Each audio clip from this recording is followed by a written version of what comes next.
成上野駅です。まもなく発車いたします。まもなく2番線に各駅停車上野行きが6両編成で到着します。黄色い線の内側にお下がりください。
この電車はアクセス特急上野駅です。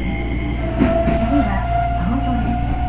押上スカイツリー前、都営浅草線、京急線方面はお乗り換えです。青戸の次は日暮里です。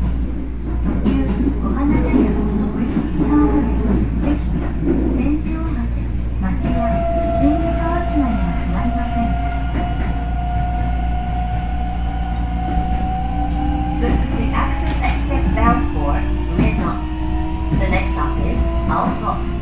At Aoto, you can transfer for Oshiage Sky Street and to the Toei Asakusa line and the Keikyu line. The stop after Aoto will be Nippon.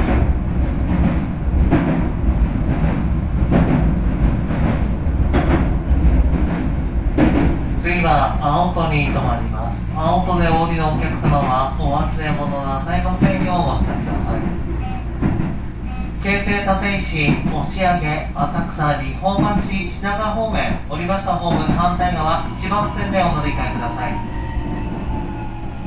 青戸を出ますと次は日暮里に停まります。